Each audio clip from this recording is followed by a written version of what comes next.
He writes, quote, to keep the Christians of northern Spain, because after they entered into Spain, the indigenous Christians were holed up in the north for a long time, and then the Reconquista, they started going back over the centuries southwards.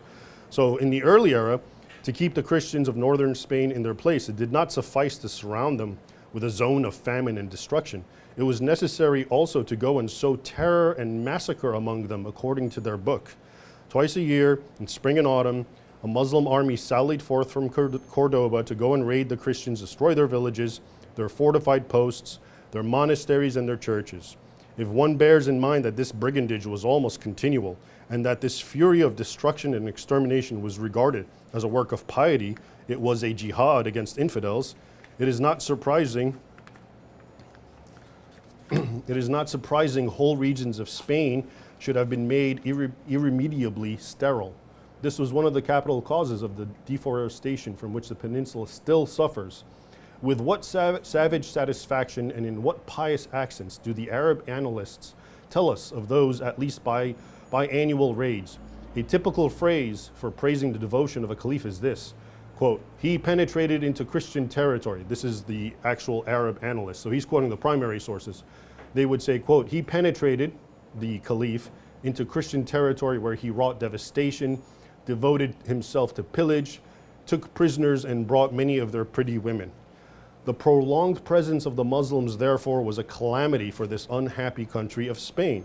By their system of continual raids, they kept her for centuries in a condition of brigandage and devastation. So this is an earlier historian's account of what happened when Islam entered to Spain. You're not going to get this anymore. What you're going to be told is when Islam came into Spain, that was the greatest thing, as I was telling you. Okay? But just so here, again, I want to give you some quotes so you understand. Now, lesser known is after North Africa and Spain were conquered. And so speaking of battles, it finally ends in 732, at the Battle of Tours, which is another battle that I recount in detail. But actually, most people don't know, even though it stopped going deep into France, there was in the 9th century, in the 800s, Muslims, it's called a ribat in Arabic, but basically like fortresses in Switzerland for decades that would raid Europeans and enslave them and go and sell them in North Africa in the 8th century. In the year 846, not many people know this, Muslims sacked Rome to screams of Allah Akbar and all the sorts of things that ISIS says. They sacked St. Peter's Basilica and also St. Paul's, which for the Christian world were the two most venerated sites. And the entire Mediterranean, which was once the highway between Europe and the Middle East and North Africa, was now, as Ibn Khaldun, a famous Arab philosopher, said, he wrote, the Muslims kept them under complete siege, that Christians could not even float a plank on the Mediterranean anymore. And that, by the way, is what created the severing between Europe and the Middle East.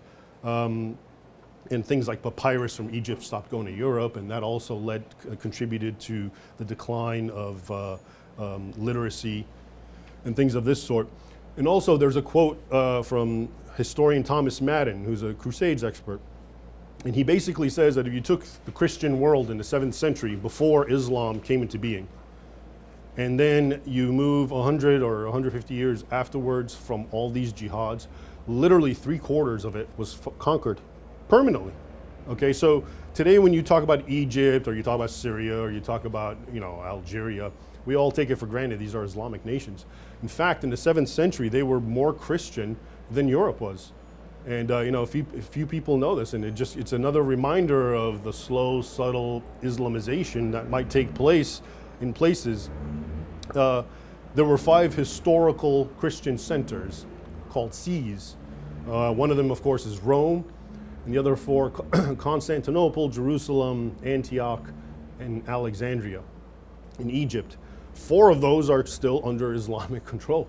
So that again gives you an idea. Out of 5 major Christian centers, 4 have now become Islamic. That's how penetrating and powerful the jihad is. Here's a very interesting quote from Franco Cardini. He's a European historian. He writes, quote, if we ask ourselves how and when the modern notion of Europe and the European identity was born, we realize the extent to which Islam was a factor, albeit a negative one, in its creation. Repeated Muslim aggression against Europe between the 7th to 8th centuries, then again between the 14th and the 18th centuries, was a violent midwife to Europe. And what's interesting again, and I always find this part interesting, is modern day historians, when they talk about this sort of thing, they take an ethnic or national approach. So they'll talk about the Turkish wars on Europe, or the Arab wars, or they'll talk about the Ottomans. They'll talk about Berbers in Spain, or the Moors as they were called. But what I find interesting is all of these different ethnicities were all various manifestations of the jihad. So whether it was Moorish or Turkish or Berber or Arab or Persian or Tatar, Mongol, all of them, when you dig deep and look into the primary sources and not just listen to modern day historians who only think in national terms or ethnic terms and just sideline Islam or sideline religion, you find that in the sources, all these different groups over the centuries who didn't even sometimes contact with each other portrayed what they were doing as a jihad, quoted from the Quran, all the famous verses about jihad and killing Christians and subjugating all non-Muslims, Jews, infidels, Buddhists, everyone, and enslaving their women and children. Everything basically the Islamic State says and does, they were doing. All these various different groups over the centuries. But you don't get that again in modern history. What you get is a national sort of look. The Turks were fighting with the Europeans, the Mongols were fighting with the Russians, and they completely sideline the religious element and not take it seriously. But I find it interesting because it synthesizes what we're discussing and shows you it's not just one manifestation or one aberration that happened in one particular era. This was ongoing, nonstop, always. Another quote that I think is very important from one of my favorite historians, and probably well respected, is Bernard Lewis, the late Bernard Lewis. So look what he writes, quote, "We tend nowadays to forget that for approximately 1,000 years, from the advent of Islam in the 7th century until the Second Siege of Vienna in 1683, which is the final of my battles in the 8th chapter, Christian Europe was under constant threat from Islam, the double threat of conquest and conversion. Most of the new Muslim domains were violently wrested from Christendom. Syria, Palestine, Egypt, and North Africa were all Christian countries, no less, indeed rather more, than Europe and Spain and Sicily. All this left a deep sense of loss and a deep fear." You never hear this in modern day histories. And I'll actually give you a very good example of a recent book that came out. At any rate, just to move with this historical narrative till we get to the end, then came the Turks, which is essentially the most ruthless manifestation of jihad. And what happened is, there's different aspects that I discuss, but they essentially overran Anatolia, modern day Turkey, which was part of the Eastern Roman Empire or the Byzantine Empire. And the primary sources from that era are just horrific what was going on to Christians, because it was part of the Byzantine Empire, it was a Christian region, to the destruction of churches, to the enslavement, rape of women and children. And I'll read you a couple of quotes.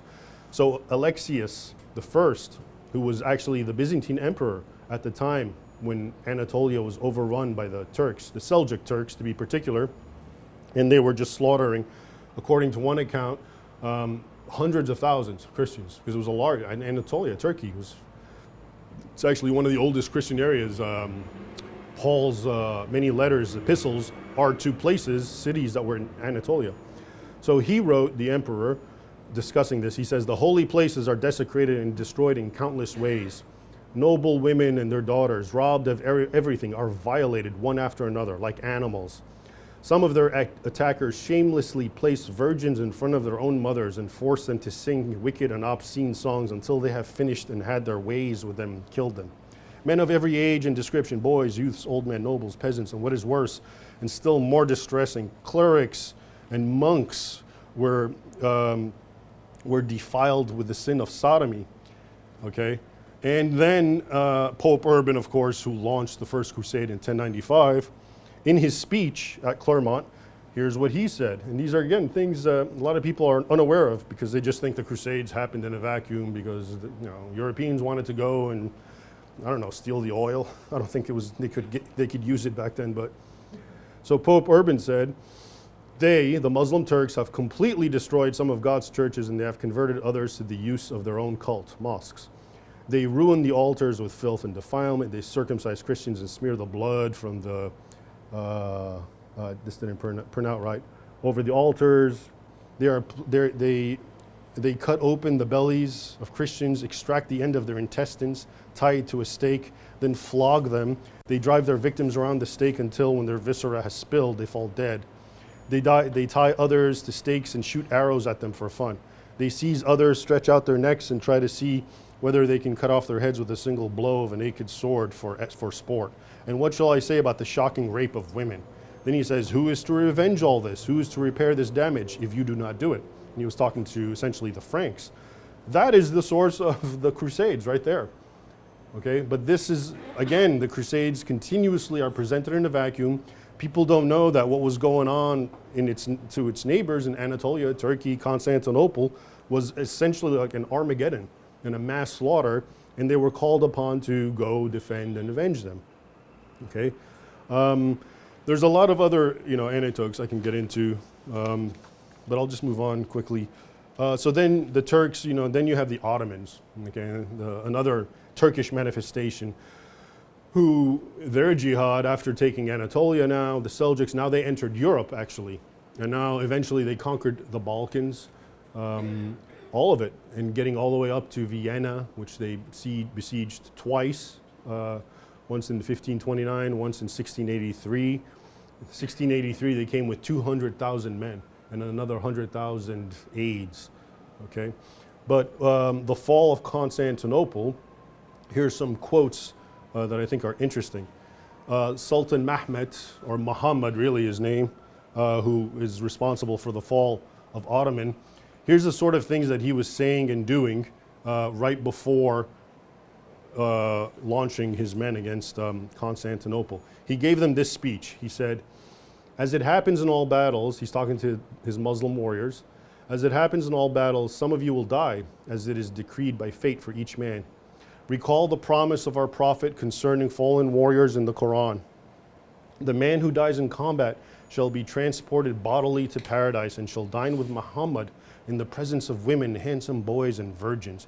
Well, this is what ISIS is saying, in case, people aren't making the connection. While we're being told ISIS has nothing to do with Islam, you're now seeing century after century of caliphs, sultans, emirs, different ethnic groups, all of them talking this way.